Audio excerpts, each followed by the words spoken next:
In this short video clip, I want to say a few words on another unpopular preacher.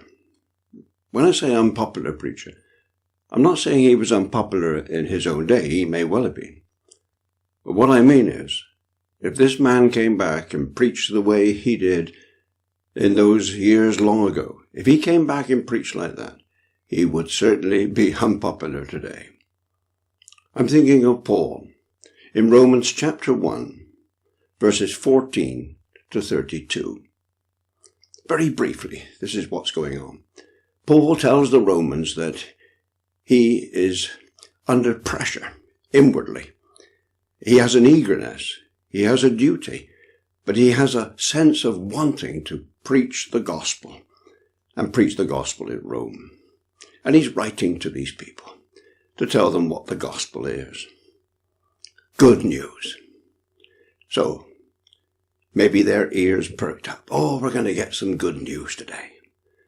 And then you get verse 18. How does Paul start? For the wrath of God is revealed. What? The wrath of God? The anger of God? Is this the good news? This is where Paul starts. And he doesn't just raise it and then get away from it.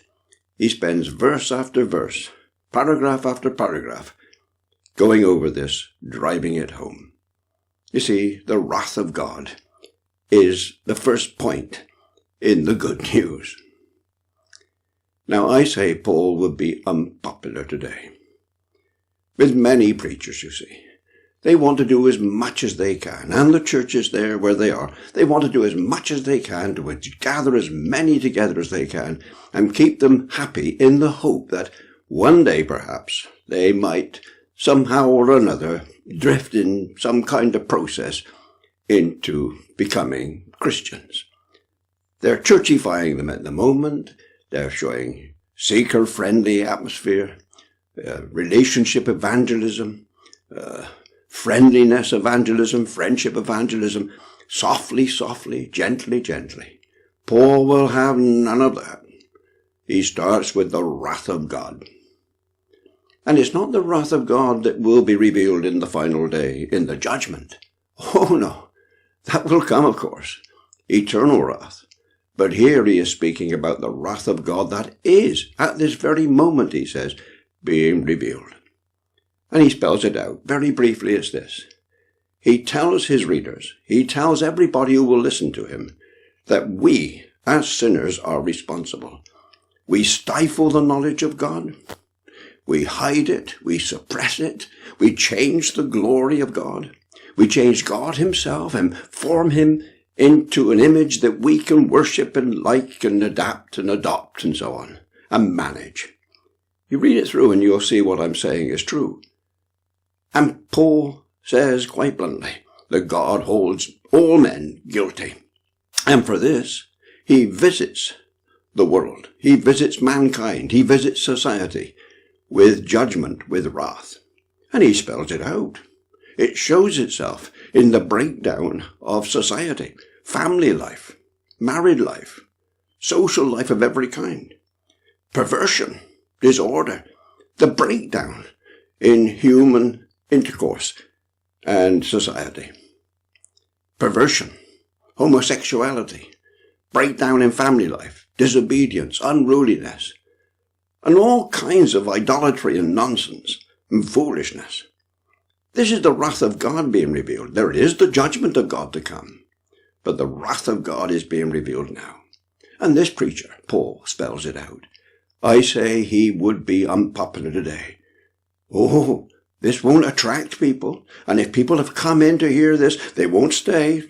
We must be softly, softly, sugar and candy floss and coffee. Make them feel at home, treat them gently, kid gloves, and we hope that one day they might be somehow or other sort of churchified into becoming Christians. Not a bit of it.